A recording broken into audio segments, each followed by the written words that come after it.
Olá, meus queridos irmãos, irmãs e amigos. Novamente renova em nós o prazer da sua audiência.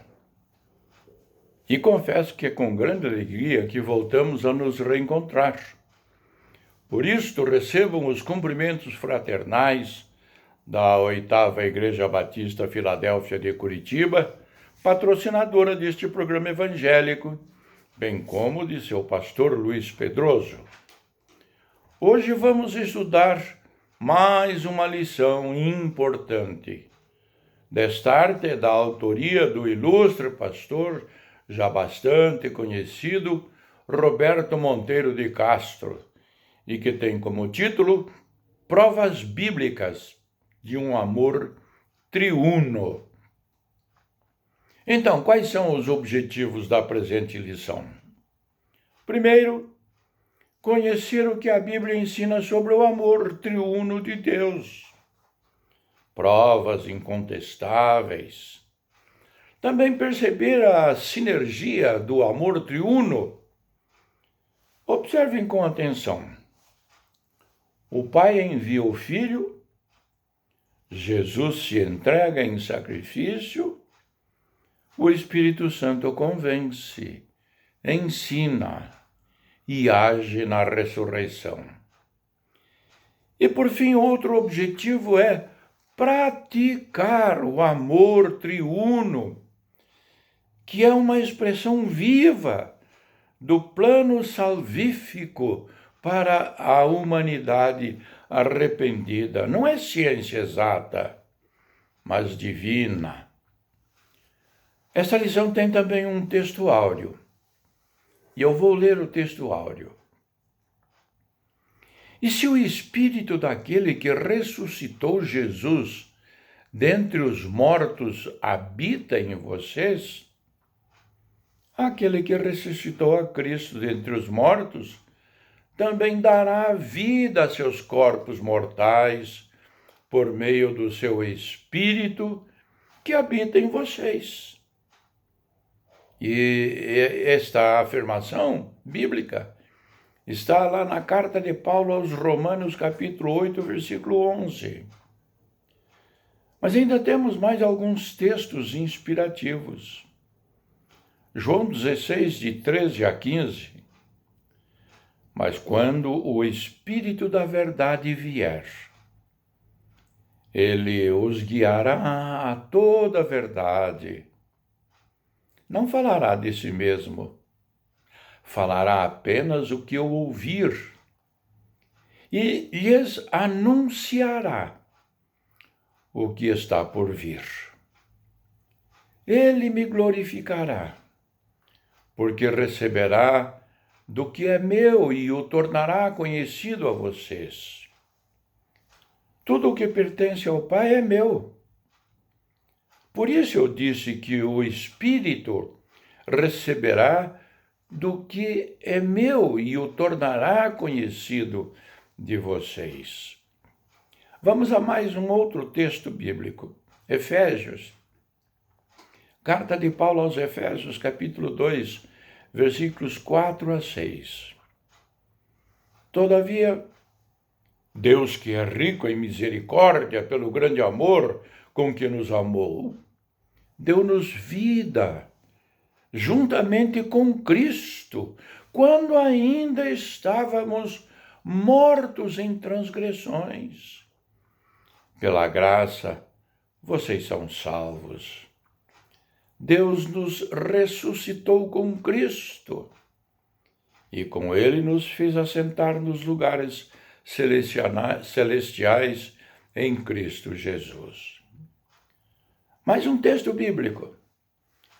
Carta de João, na sua primeira carta, capítulo 3, versículos de 1 a 3. Vejam como é grande o amor que o Pai nos concedeu, que fôssemos chamados filhos de Deus, o que de fato somos. Por isso o mundo não nos conhece, porque não o conheceu. Amados, agora somos filhos de Deus. e ainda não se manifestou o que havemos de ser. Mas sabemos que quando ele se manifestar, seremos semelhantes a ele, pois o veremos como ele é. Todo aquele que nele tem esta esperança, purifica-se a si mesmo, assim como ele é puro. Essa lição tem como introdução o seguinte texto. É sempre um desafio teológico o estudo sobre a Trindade. Existem algumas linhas de pensamentos, mas essa não é a ênfase nesta lição. Talvez outro desafio maior é lidar na prática com o nosso Deus Trino, quando, por exemplo, vamos orar. É comum pessoas misturarem Jesus com o Pai, chamarem Jesus de Pai, etc. Jesus ensinou os discípulos a orarem ao Pai, conforme registrado em Mateus, Evangelho de Mateus, capítulo 6, versículos 9 a 15. E Paulo destaca as ações de graças em nome do Senhor Jesus, conforme registrado na carta aos Efésios, capítulo 5, versículo 20. Então, se Jesus e o Espírito Santo fazem parte da Trindade Santa e são pessoas da mesma natureza, não há erro teológico falar com eles em oração. Embora não haja sustentabilidade bíblica para a fórmula de oração, em nome do Pai, do Filho e do Espírito Santo. São três pessoas, mas um só Deus. Somos monoteístas. Passamos a entender melhor a Trindade quando percebemos a ação-missão de cada pessoa que revela esse amor triuno. Esse é o foco da nossa lição de hoje. O amor triuno de Deus. Provas incontestáveis. Nossa linha de pensamento é bem clara e está destacada no item perceber. A sinergia do amor triuno.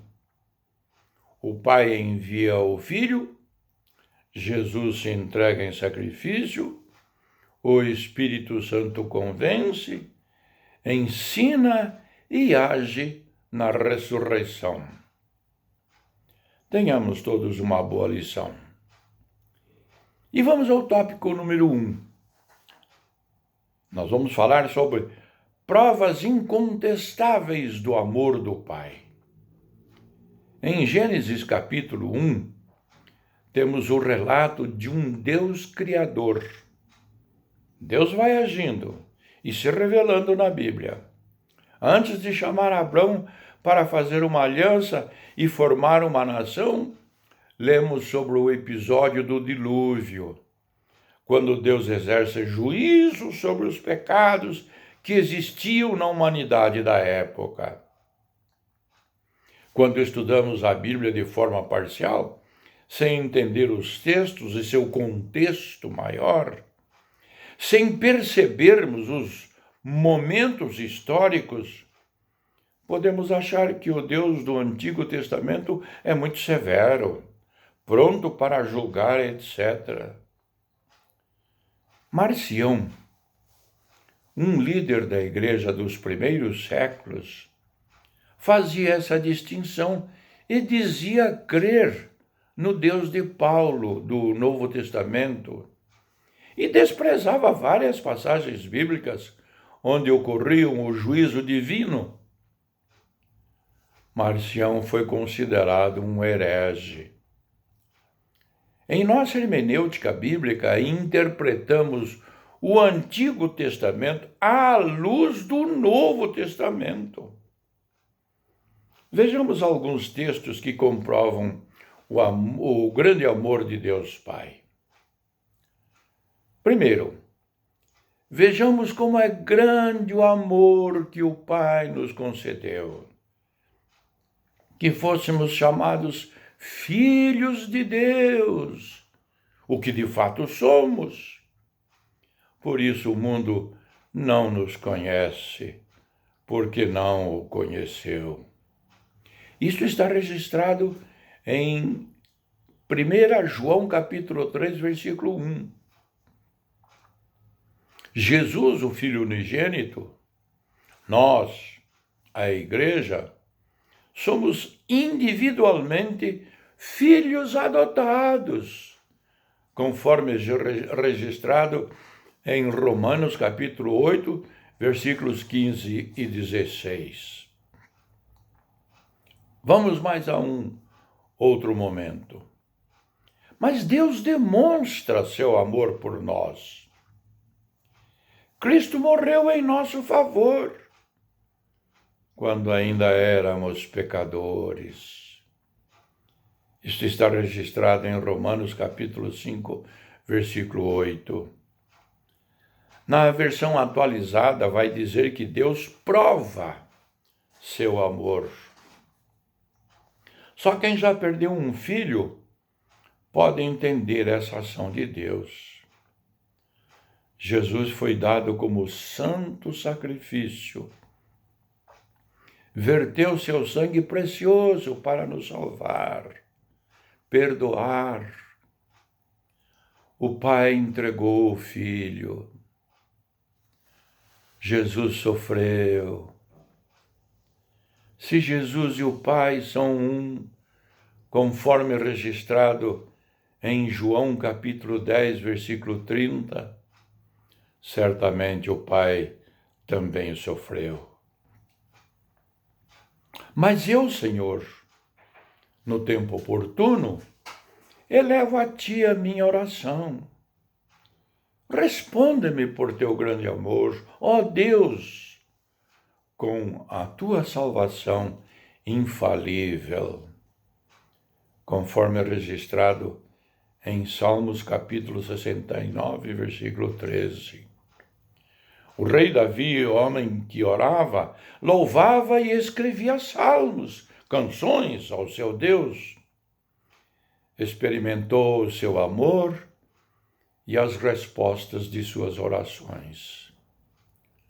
Aplicação. Apesar do pecado ter entrado no mundo e afastado o homem de Deus, o Senhor, em seu grande amor, veio ao nosso encontro para nos salvar. Temos crido nessa mensagem poderosa? Vamos a outro tópico, que fala sobre provas de um amor sacrificial. A vida de Jesus na terra, nos 3 anos de narrativa ministerial, foi extraordinária. Seus feitos, ensinos, discipulado presencial, marcaram os discípulos e toda a humanidade. Estudiosos se debruçam sobre esse santo nome, estudando e escrevendo, inclusive os que se apresentam como ateus, como o historiador Leandro Carnal, que tem um curso como tema Jesus de Nazaré. Ele diz uma verdade, que ao longo da história, muitas capas foram sendo colocadas na figura histórica de Jesus. Sabemos que Jesus Cristo, Filho de Deus, gerado pelo Espírito Santo no ventre de Maria, Salvador e Redentor da humanidade, é um só.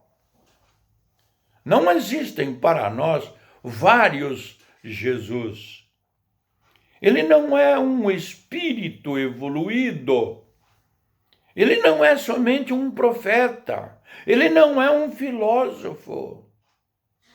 Ele é um com o Pai, Criador com o Pai de todas as coisas existentes nos céus e na terra, conforme é registrado em João capítulo 1, versículos de 1 a 5. Ele é o Filho amado em santa missão. Este é o meu Filho amado, em quem me agrado. Ouçam-no. Isso está registrado em João capítulo 17, versículo 5b. Jesus, em sua missão de salvar a humanidade, foi movido pelo amor ágape de Deus. Um pouco antes da festa da Páscoa, sabendo Jesus que havia chegado o tempo em que deixaria este mundo e iria para o Pai, tendo amado os seus que estavam no mundo, amou-os até o fim. Isto está registrado em João capítulo 13, versículo 1. O amor e a esperança que temos em Jesus está firmado nos anais da cristandade, tanto na festa da Páscoa, lembrando o amor sacrificial de Cristo, como no Natal, no nascimento do menino Jesus, nosso Salvador. Aplicação. Que grande amor! Felizes os que conheceram esse amor e pela fé creram em Jesus Cristo. Você creu? Vamos a outro tópico. Seja bem-vindo, Espírito Santo. Jesus entrou em várias casas, como a de Pedro, curou sua sogra, Zaqueu, Lázaro e suas irmãs, do desconhecido hospedeiro da última ceia. Recentemente ouvi uma canção de louvor poético com essas palavras: minhas lamparinas estão acesas. Só estou esperando o barulho de teus passos em direção à porta. É só bater, que eu vou abrir para você entrar. Eu já coloquei minhas vestes brancas. Estou te esperando. Maranata! Há um hino que diz assim: pode morar aqui.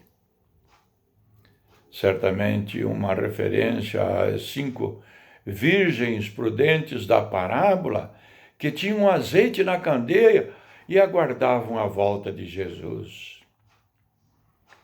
Dizemos ao pecador arrependido: convide Jesus para morar em seu coração. Sabemos que tudo isso é verdade e acontece através do Espírito Santo. Jesus prometeu enviar outro Consolador, conforme registrado em João capítulo 14, versículos 16 e 17. Da mesma natureza sua e do Pai. Ele, Jesus, mora em nossa mente e coração, pela presença e ação poderosa do Espírito Santo. Vejamos rapidamente algumas ações que revelam o amor do Pai e de Jesus no envio do Consolador. Primeiro, assim como o Pai envia o Filho ao mundo e Jesus se entrega em sacrifício, é missão do Espírito Santo revelar e convencer o homem desta verdade, conforme registrado em João capítulo 16, versículos 8 a 11, do pecado, da justiça e do juízo. Fantástico! Jesus define pecado como não conhecê-lo, não se relacionar pessoalmente com ele, como discípulo salvo, conforme João 3,18. Da justiça, vou para o Pai, o meu Pai, e não me vereis mais. Se o Espírito Santo pode revelar a justiça de Deus mediante o Santo Evangelho, conforme registrado em Romanos, capítulo 1, versículos 16 e 17, também do juízo, porque o príncipe deste mundo, ou deste século, já está julgado. Satanás e seus anjos já foram condenados. Nós, seres humanos, ainda temos a porta da salvação aberta, que é Jesus. O Espírito Santo conduz em toda a verdade, conforme registrado em João capítulo 16, versículo 13. Glorifica Jesus. Verso 14. Ensina e faz lembrar as palavras de Jesus, conforme registrado em João capítulo 14, versículo 26. O Espírito Santo está presente em nossa adoção, como filhos, e na ressurreição em Cristo, conforme registrado em Romanos capítulo 8, versículos 9 a 11. E ainda no versículo 16, a aplicação. Que grande amor do Espírito Santo! Você tem se relacionado pessoalmente com ele? Vamos à conclusão. Escreve a autora Severa, em sua obra de teologia sistemática, página 64, o amor de Deus e a justiça divina se combinam perfeitamente na obra da redenção. A justiça divina faz suas exigências com relação ao pecado, sacrifício expiatório. O amor divino faz a provisão para a satisfação de sua própria justiça. A dádiva do seu Filho para morrer pelos pecadores. O amor triuno de Deus é claro nas Escrituras. Uma bênção que deve nos levar a uma constante gratidão e adoração. Isto é, dirigidas ao Pai, por ter enviado Jesus. A Jesus, por pagar alto preço por nossa salvação. E ao Espírito Santo, por revelar, habitar em nós e nos conduzir no santo Evangelho da salvação. Afinal, todo salvo tem a mente de Cristo, conforme registrado em 1 Coríntios, capítulo 2, versículo 16, que leio. Porque quem conheceu a mente do Senhor para que possa instruí-lo? Mas nós temos a mente de Cristo. Aleluia! Amém!